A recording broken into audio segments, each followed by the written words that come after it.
In this podcast episode, Steve Hilton, a Republican candidate leading the California gubernatorial race, discusses the state's deep-rooted problems under 15 years of one-party Democratic rule. He explores California's economic decline, soaring homelessness, crime surge, regulatory overreach, broken immigration policies, judicial reforms that have softened crime penalties, and the challenges of governance amid entrenched bureaucracy and special interests. Hilton also details how executive actions can drive immediate change despite legislative deadlock and outlines his vision for putting California back on track. Steve Hilton portrays California as a ruin of its former self, devastated by decades of Democratic control. He cites persistent leadership by one party across the state legislature, governor's office, attorney general, and others as a root cause of systemic failure. Once the most beautiful and promising state, California now suffers from the highest unemployment and poverty rates nationwide. Business climate rankings place California dead last for a decade, driven by exorbitant costs in housing, energy, water, and insurance. The state's baseline quality of life for average working people has become a nightmare, with spiraling homelessness, rising crime, and widespread urban squalor. Wealthy residents and businesses are fleeing, exemplified by a 40% price drop in luxury housing over 10 years. Despite its natural advantages and abundant opportunities, rampant mismanagement has resulted in a crisis of governance and public trust. Hilton describes an overwhelmingly complex and bloated government operating behind California's woes. The state's budget has doubled in 10 years, yet outcomes have worsened. Regulations intended to protect workers and the environment have instead become tools for lawyers, unions, and bureaucracies to extract high costs and obstruct growth. Laws like the Private Attorneys General Act have spawned a lucrative litigation racket targeting businesses with trivial infractions, forcing expensive settlements.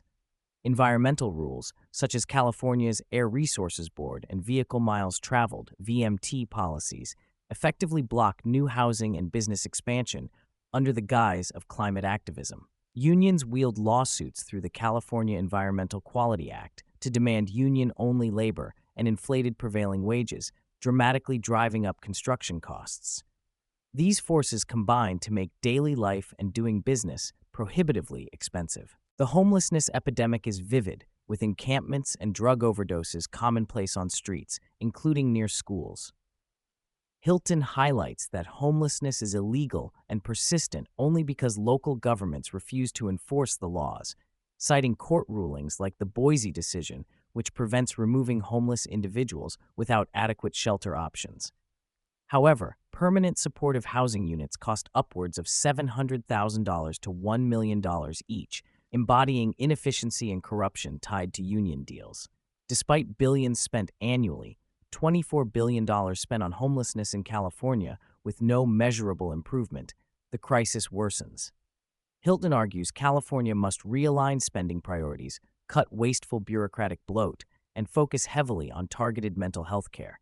He notes that the state has yet to adopt federal waivers that would allow building larger mental health institutions, hindered by outdated rules limiting Medicaid reimbursement to facilities with 16 beds or fewer. Hilton strongly condemns California's criminal justice reforms as ideological blunders that legalized significant amounts of crime. Starting with the Supreme Court's early 2010s ruling on prison overcrowding, the state opted to release inmates rather than build more facilities. Ballot initiatives like Proposition 47 downgraded theft under $950 to misdemeanors, enabling rampant retail theft and property crime. Proposition 57 further reclassified many severe crimes, including domestic violence, rape of unconscious women, and child sex trafficking, as non-violent offenses with no automatic prison sentencing, an approach heavily pushed by figures like former Attorney General Kamala Harris. Legislative attempts to reclassify and toughen penalties for heinous crimes have been blocked repeatedly by Democrats until recently, when political embarrassment forced intervention. This has fostered an environment where victims struggle to find justice and crime rates have soared, undermining public safety and social order. California's famed economy, the fourth largest globally by GDP, masks deep dysfunction. The prosperity is concentrated within a few dominant tech companies that employ relatively few people, while widespread unemployment and poverty afflict regular workers and Latino communities disproportionately. Hilton shares stories from constituents unable to find jobs in industries like construction due to employers hiring illegal immigrants at lower cost without providing benefits.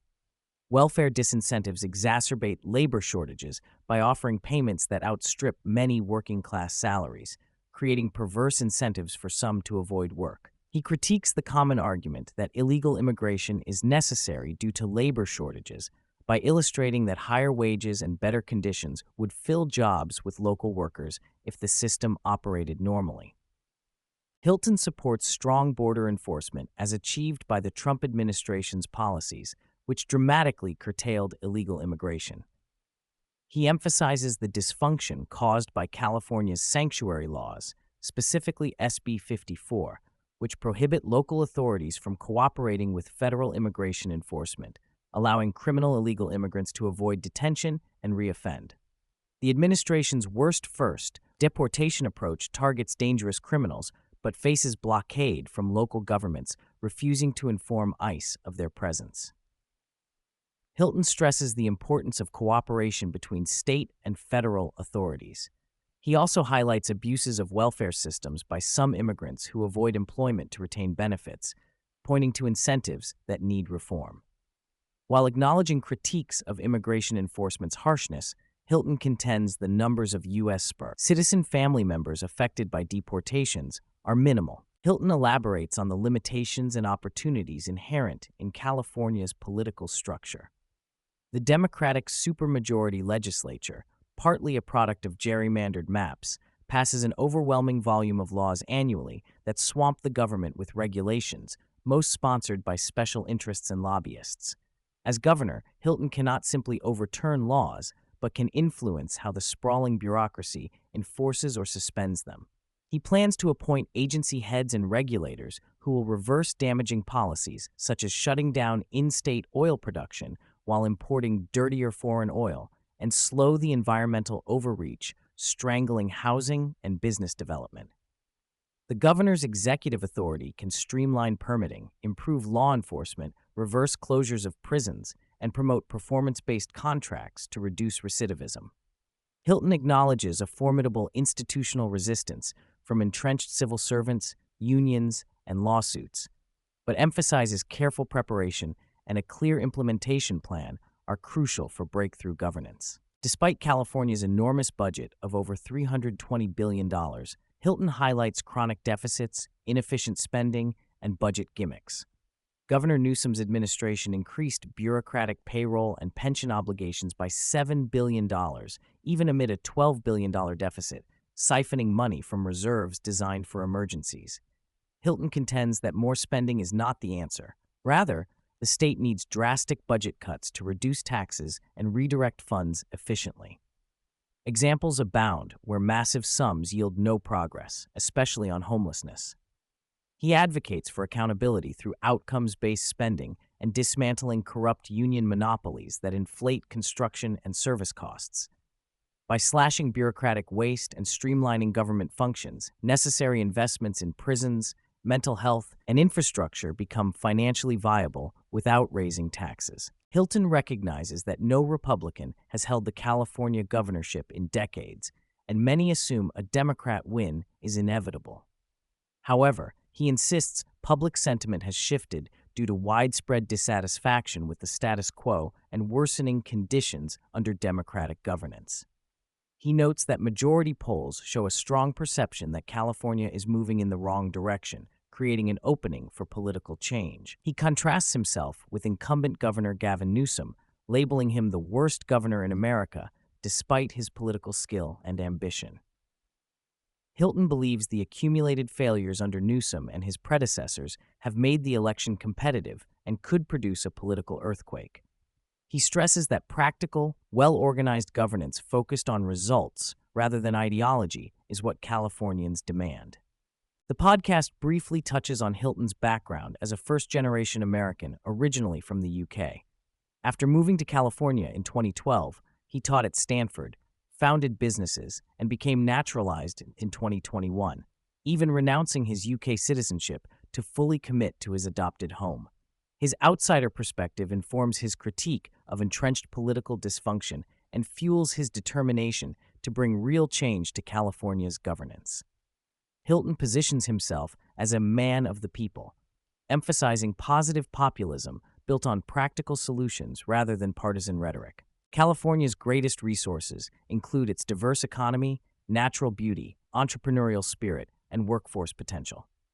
Hilton highlights how executive action can immediately leverage these assets through strategic appointments, regulatory reform, and better enforcement without waiting for legislative cooperation. By appointing leaders aligned with his vision in key regulatory agencies, he aims to dismantle the restrictive bureaucracy stifling development and innovation. Streamlining permitting, halting counterproductive policies like oil restrictions, enforcing existing laws on homelessness and crime, and cutting wasteful spending are all tools available to the governor's office to effect visible improvements independent of the legislature's gridlock.